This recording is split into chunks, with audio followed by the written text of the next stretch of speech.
اور وہ کہتے ہیں نہیں ہے یہ زندگی ہماری دنیا کی مگر یہ کہ ہم مرتے ہیں اور جیتے ہیں، اور نہیں ہلاک کرتا ہم کو مگر زمانہ. زمانے کی گردش وقت آتا ہے ختم ہو جاتی ہے، جیسے ہر چیز موسم بدلتا ہے، رت بدل جاتی ہے، وقت کے ساتھ ساتھ ہر چیز تبدیل ہوتی جاتی ہے، ایسے ہی کوئی آ رہا ہے کوئی جا رہا ہے، یہ تو گردش زمانہ ہے. اور آپ دیکھیے کہ زیادہ تر جو خواہشات نفس کی پیروی پائی جاتی ہے وہ ایسے ہی لوگوں کے اندر. پھر اس کے بعد فرق نہیں رہتا کسی علم والے میں، ایمان والے میں اور بے ایمان میں، اور اس کی پھر کوئی حد نہیں ہے. لیکن آپ دیکھیے کہ جب سے یہ فلسفہ دنیا میں پریویل کیا ہے، دہریت جس کو کہتے، دہریہ پن. کیا ہوتا ہے دہریہ پن؟ کوئی خدا رسول نہیں، کچھ نہیں، کائنات خود سے خود بن گئی. اس کے بعد جو حدود ٹوٹی ہیں اور جو فطرت کے نظام میں خلل پڑا ہے، اور یہ انڈسٹریل ریولوشن کے ساتھ یہ چیز آئی ہے. اس سے پہلے کیا تھا کہ ایک دین کا کانسیپٹ، خواہ وہ ٹھیک تھا یا غلط تھا، وہ کسی نہ کسی شکل میں موجود رہا، وہ ایک پریولنٹ آئیڈیالوجی نہیں تھا. لیکن یہ جو دہریت جب سے عام ہوئی تو اس سے بہیمیت آئی. مین از اے ریشنل اینیمل بن گیا.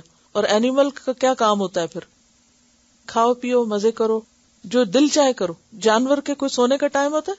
ان کا بھی شاید ہوتا ہو، لیکن ان کے سونے جاگنے کا کوئی ٹائم نہیں، ان کے کھانے پینے کے کوئی اوقات نہیں، سارا دن چرتے رہتے ہیں. کبھی آپ غور کریں گارڈن میں آ کے پرندے بیٹھتے دیکھتے تھے تو سارا وقت کھانے کی تلاش میں تھے.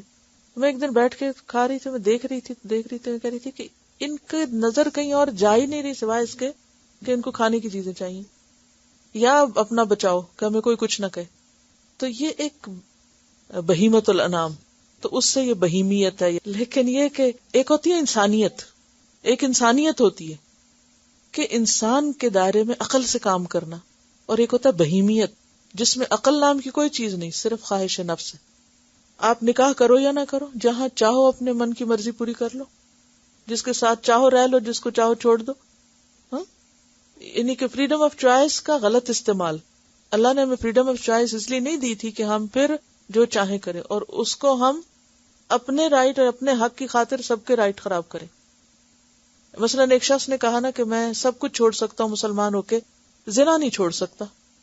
یعنی آپ صلی اللہ علیہ وسلم کے پاس اس نے کہا کہ میں سب چیزیں چھوڑ، زنا نہیں چھوڑ سکتا، آپ کو اس کی مجھے اجازت دینی پڑے گی. تو آپ نے اسے کچھ نہیں کہا، آپ نے فرمایا اچھا بیٹھو، تم کیا تم چاہو گے کہ تمہاری بہن کے ساتھ کوئی ایسا کرے؟ یہ تو میں نہیں چاہوں گا. تمہاری بیٹی کے ساتھ؟ نہیں یہ بھی نہیں چاہوں گا. تمہاری ماں کے ساتھ؟ نہیں یہ بھی نہیں چاہوں گا.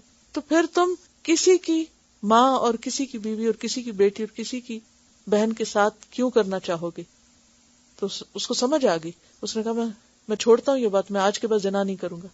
سمجھ آ گئی نا بات. آج آپ دیکھیں کہ ہم یعنی ایسی تمام قباحتوں کو حلال کیے ہوئے، جائز کی کیا فریڈم ہے، جو جس کا جو جی چاہے کرے.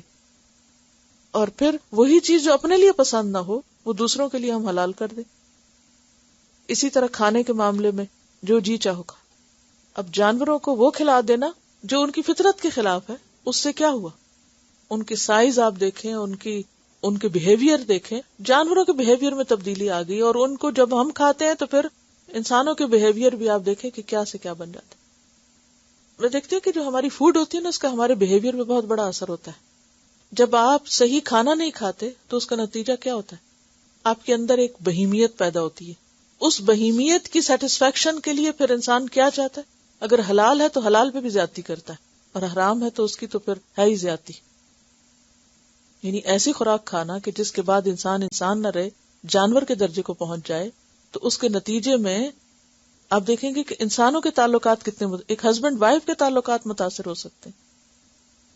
اور پھر اس سے جو ڈس سیٹسفیکشن ہوگی اور اس کے جو اثرات ہوں گے اور اس کے جو نتائج ہوں گے بہت دور تک چلے جائیں گے. تو کسی بھی چیز کے اندر کوئی لمٹ باقی ہی نہیں رہی. اب دیکھیں ایک وقت تھا نا، مجھے اچھی طرح یاد ہے کہ ہمارے جو گھروں میں عام طور پر رکھا ہوتا تھا، یہ کھانا ہے، یہ نہیں کھانا، اتنا کھانا ہے، یہ نہیں پکے گا، یہ نہیں دیا جائے گا، یہ ٹھیک نہیں ہے. تو سوچتی تھی یہ کیا ہر بات میں رکاوٹ. اب سمجھ میں آتا ہے کہ واقعی یہ بہت بڑی حکمت تھی اس میں. آپ دیکھیے کہ جو عزتیں محفوظ نہیں، گھروں میں لڑائیاں ہیں، ہسبینڈ وائف کے تعلقات میں خرابی ہے، لمٹ سے باہر نکلے ہوئے ہیں لوگ، نگاہوں کی حفاظت نہیں. یہ خرابیاں کہاں سے ساری شروع ہوئی؟ یہ اعتدال کے خراب ہونے سے، اعتدال کے بگڑنے سے.